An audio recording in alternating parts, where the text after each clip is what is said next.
The coronation of King Charles will take place on the 6th of May next year. But before we get to that auspicious date, there are plenty more milestones to celebrate, including today, which is the monarch's 74th birthday. He spent his entire life in the public eye. But what do we really know about King Charles III?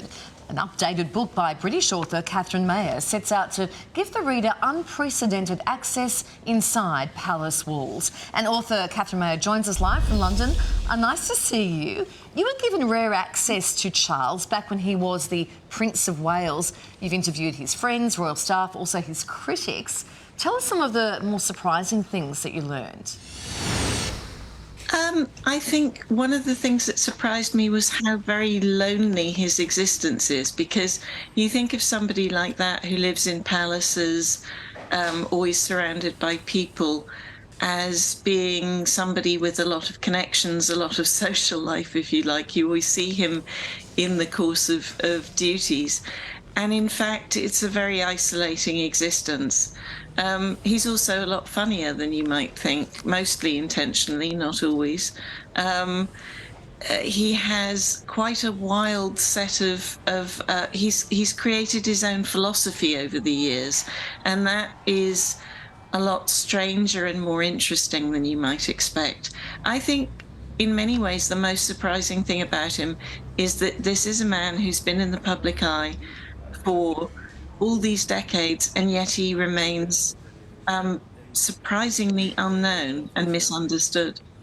That is really interesting and a difficult thing to achieve, really, considering what he's been through. Now, he was born, Catherine, to become king. In fact, he's been waiting for, and some would say dreading, that moment his whole life. What are the biggest challenges, in your view, he'll need to overcome? It's funny, one of his aides a few years ago listed the challenges that they thought were coming, and one of them seems so minor now. It was whether Camilla would be called Queen or not. Of course, that has been settled. It was whether Charles would succeed the Queen as head of the Commonwealth. That's been settled.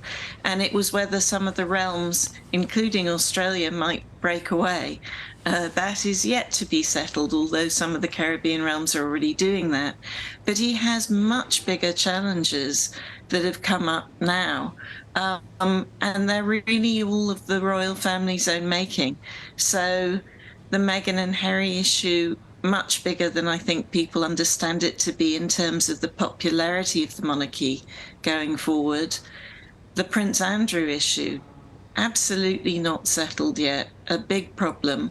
And then a problem of Charles's own making, which is that he has, in the many years waiting to be king, built up this huge charitable empire, but he's been fundraising for it, and he hasn't always fundraised wisely.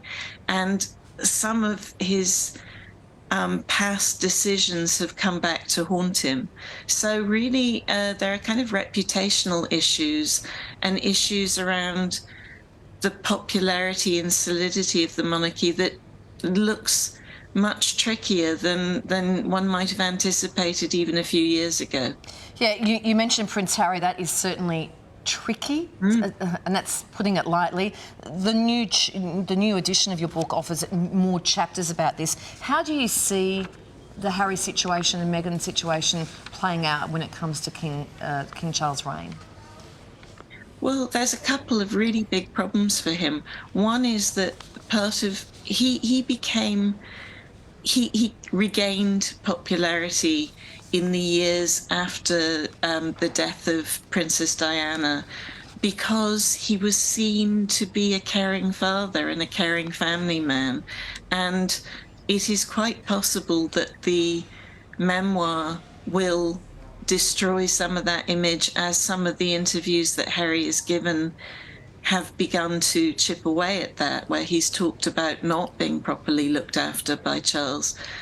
But also, when there was this wonderful wedding and Meghan was apparently welcomed into the family, it allowed people in the UK and in other countries where the monarch is head of state to believe that it was a kind of inclusive monarchy that reflected populations.